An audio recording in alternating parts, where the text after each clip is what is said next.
ৰাজ্যৰ মহিলা অভিযন্তাসকলৰ একমাত্ৰ আৰু উমৈহতীয়া সংগঠন অসম মহিলা অভিযন্তাই সময়ে সময়ে ৰাজ্যৰ বিভিন্ন প্ৰান্তত শিক্ষানুষ্ঠানসমূহত ছাত্ৰীসকলৰ মাজত কাৰিকৰী শিক্ষাৰ প্ৰতি আগ্ৰহ সৃষ্টিৰ বাবে সজাগতা সভা অনুষ্ঠিত কৰি আহিছে।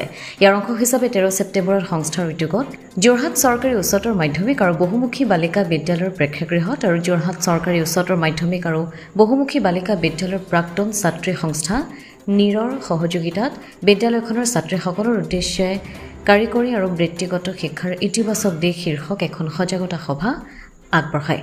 সভাত বিদ্যালয়ৰ ছাত্ৰীসকলৰ লগতে অসম মহিলা অভিযন্তা সংস্থা নিৰৰ কেইবাগৰাকী জ্যেষ্ঠ সদস্যৰ লগতে যোৰহাট চৰকাৰী উচ্চতৰ মাধ্যমিক আৰু বহুমুখী বালিকা বিদ্যালয়ৰ শিক্ষক শিক্ষয়িত্ৰী সকলো উপস্থিত থাকে।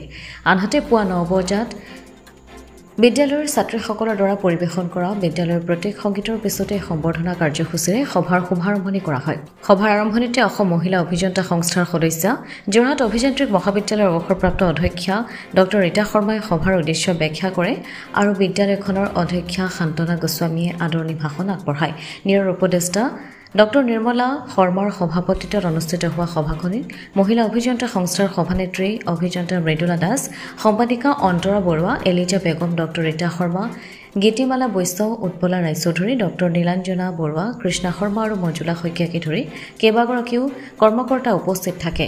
মহিলা অভিযন্তা সংস্থাৰ অভিনেত্ৰী অভিযন্তা মৃদুলা দাসে ছাত্ৰীসকলক অনুপ্ৰেৰণামূলক ভাষণ প্ৰদান কৰাৰ পাছত সংস্থাৰ এগৰাকী সদস্য অৱসৰপ্ৰাপ্ত ভাৰতীয় প্ৰশাসনিক সেৱাৰ বিষয়া অভিযন্তা মঞ্জুলা শইকীয়া ভূঞাই কাৰিকৰী আৰু বৃত্তিমূলক শিক্ষাৰ ইতিবাচক দিশৰ ওপৰত পুংখানুপুংখভাৱে এক বিশ্লেষণেৰে শিক্ষাৰ্থীসকলৰ বাবে অতি উপযোগী এক পাৱাৰ পইণ্ট প্ৰেজেণ্টেশ্যন আগবঢ়ায়। আনহাতে সভাত অসম মহিলা অভিযন্তা সংস্থাৰ প্ৰতিষ্ঠাপক সভানেত্ৰী গুৱাহাটীৰ গাৰ্লছ পলিটেকনিকৰ অৱসৰপ্ৰাপ্ত অধ্যক্ষা ৰীতা ৰাজখোৱাই, তেওঁৰ স্বামী অসম চৰকাৰৰ অৱসৰপ্ৰাপ্ত মুখ্য সচিব, অৰুণাচল প্ৰদেশৰ প্ৰাক্তন ৰাজ্যপাল জ্যোতিপ্ৰসাদ ৰাজখোৱাৰ ৰচিত আৰু লিখা 32খন মূল্যৱান গ্ৰন্থ, সংস্থাৰ প্ৰাক্তন সভানেত্ৰী ডক্টৰ বিভা দাস শইকীয়াই তেওঁৰ স্বামী কটন মহাবিদ্যালয়ৰ অৱসৰপ্ৰাপ্ত অধ্যাপক ডক্টৰ ৰঞ্জন শইকীয়াই লিখা 3খন গ্ৰন্থ আৰু বৰ্তমানৰ সভানেত্ৰী মৃদুলা দাসে লিখা 5খন গ্ৰন্থ বিদ্যালয়খনৰ পুথিভঁৰালৰ বাবে দান কৰি বিদ্যালয়ৰ অধ্যক্ষৰ হাতত অৰ্পণ কৰে। ব্যুৰ ৰিপৰ্ট, অমৃত নিউজ 24/7।